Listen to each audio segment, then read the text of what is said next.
Bien, donc tout commence dans le fichier planning où il y aura dorénavant un bouton qui s'appelle générer planning de fabrication. Je clique donc sur ce bouton, ça me fait en fait une copie du planning actuel dans un fichier qui s'appelle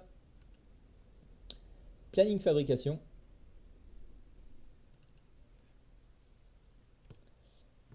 que voici. Donc dans planning fabrication, j'ai quoi? J'ai par défaut la séquence chariot qui est donc la feuille dans laquelle on peut voir les différents chariots et quand on clique leur contenu. J'ai ici un onglet que je n'ai pas encore tout à fait finalisé mais qui est censé récapituler la production au fur et à mesure du temps. Ici, le planning de fabrication tel qu'il se situe à ce moment-là. Ici, vous voyez que j'ai fait quelques tests avec des dates du 18 juin, du 19 juin, etc. Ici, le prépa planning fabrication, c'est ce qu'on vient de faire depuis le planning, hein, c'est donc la feuille qu'on a copiée. Et ici, tous les plannings de fabrication pour les différents chemins qui sont déjà, ce sont les derniers qu'on a créés la dernière fois qu'on a utilisé l'outil. Ici, c'est une feuille qui ne sert à rien, c'est une feuille de copie de sauvegarde pour moi. Nous avons ici la feuille base de données avec l'emplacement pour saisir la référence article et ensuite les différents éléments qu'on va réutiliser pour la création du planning lorsqu'ils auront été remplis.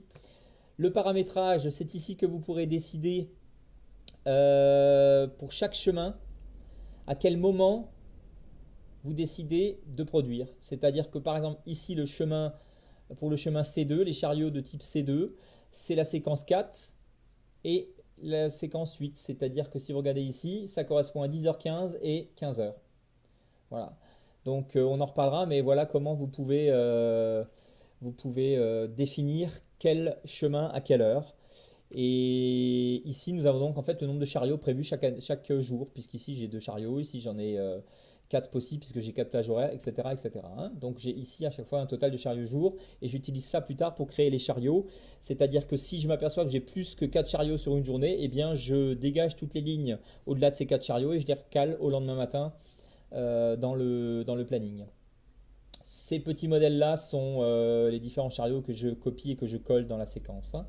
Le modèle étiquette, donc ça je vais vous montrer comment on l'utilise.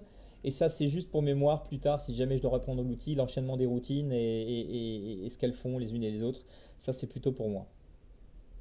Si on revient justement à cette notion d'étiquette, si par exemple vous souhaitez imprimer une étiquette, il vous suffit de double-cliquer sur la ligne qui vous intéresse. Par exemple, vous voulez imprimer une étiquette pour ça.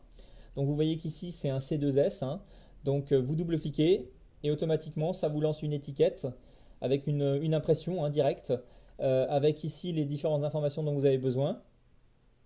Ici le chemin et ici le petit pictogramme que vous aviez choisi pour chaque chemin. Pour les chemins de type S, c'était les carrés. Si je retourne dans le planning fabrication, que je prends un autre, que par exemple si je prends un P, est-ce que j'en ai un? Ouais, j'en ai un ici. Si je double-clique sur un chemin P, voilà, cette fois-ci j'ai donc la couleur bleue parce que c'est un C3 et j'ai le triangle parce que c'est un P. Donc voilà comment ça fonctionne. Il suffit de double-cliquer en fait sur le planning fabrication pour lancer l'étiquette que vous souhaitez. Si vous voulez imprimer tout le planning, c'est possible aussi, hein. Il y a un outil pour imprimer automatiquement toutes les étiquettes du jour. Alors, ceci étant dit, revenons donc à notre histoire de séquence chariot. Donc une fois que vous avez intégré le prépa planning fabrication, il faut le nettoyer, donc il faut dégager toutes les commandes qui ne sont pas les commandes d'hier ou d'aujourd'hui, tout dépend à quel moment vous les intégrez. Donc vous avez ici dans séquence chariot un bouton nouvelle commande. Quand vous cliquez dessus, c'est assez long.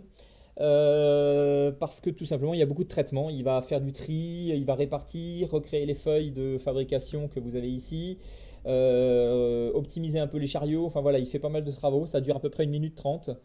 Mais par contre, ça le fait en auto normalement. Donc ici, si par exemple je veux récupérer les commandes admettons, du 26 juin 2013, je peux ici taper 26 06 2013. Je valide par OK. Et donc là, ça prend un petit peu de temps. Ça va en principe nous créer nos différents plannings.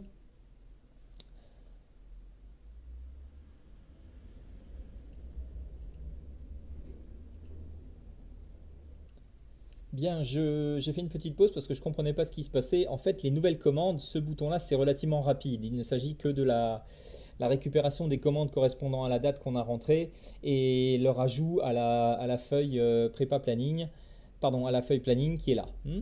Donc là, j'ai un certain nombre de commandes que l'on va donc maintenant traiter, c'est-à-dire qu'on va les répartir dans les différentes feuilles de fabrication. Alors pour être clair, chacune des feuilles ici est supprimée et recréée avec les commandes du jour, hein. Ou les commandes qui ont une date de fabrication aujourd'hui ou une date de fabrication avant aujourd'hui, c'est-à-dire qui seraient théoriquement pas faites et en retard. Donc je génère les plannings et c'est ça qui prend un peu de temps. Donc je vais le lancer, je vais faire une petite pause et ensuite voilà, on verra la suite. Voilà, donc les plannings ont été générés, ça prend environ 1 minute à 1 minute 30 selon le nombre de commandes, hein. Encore une fois, en raison de tous les traitements que l'on peut trouver dans les plannings, je vais vous donner quelques exemples.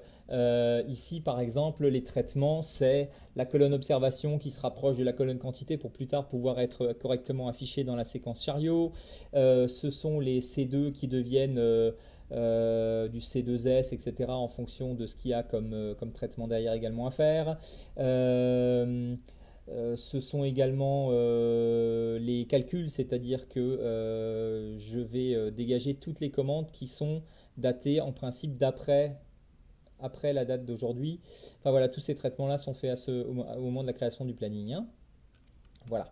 Alors, la séquence chariot, ensuite, lorsque l'on clique sur le bouton, eh bien, la séquence chariot se génère, c'est-à-dire qu'automatiquement, il est passé dans chacun des plannings pardon, de fabrication et il a vu s'il y avait des commandes et il les a générées. Par exemple, ici, je constate qu'à 7h, 8h, entre 7h et 8h, j'ai un chariot de type C2 en S, donc avec soudure, qui contient ici 1, 2, 3, 4, 5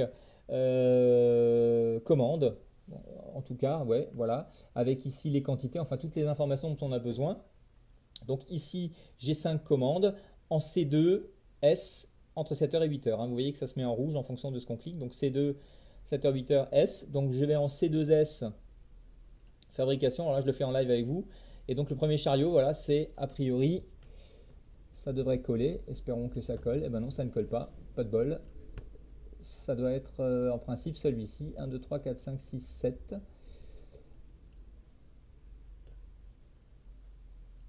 Bien, j'ai cru que mon système ne fonctionnait pas, mais au contraire, il fonctionne très bien. Démonstration. Je clique sur C2S entre 7h et 8h. Regardez bien, quand je vais dans C2S ici, Fab, j'ai plus de commandes, si vous regardez bien. Sauf que, certainement suite à mes tests, certaines commandes ont déjà été produites. Or, comme elles ont été produites, eh bien, elles n'apparaissent pas forcément ici. C'est logique, elles ont déjà été produites. Alors évidemment, là, la date ne colle pas, c'est des essais que j'ai faits. Mais on s'aperçoit que lorsqu'une commande qui était sur un chariot ou est censée être sur un chariot a été produite, c'est-à-dire qu'elle a une date de fin, eh bien, elle n'apparaît pas évidemment dans la liste ici des commandes qui restent à produire sur ce chariot. Voilà, donc le système fonctionne, autant pour moi, hein.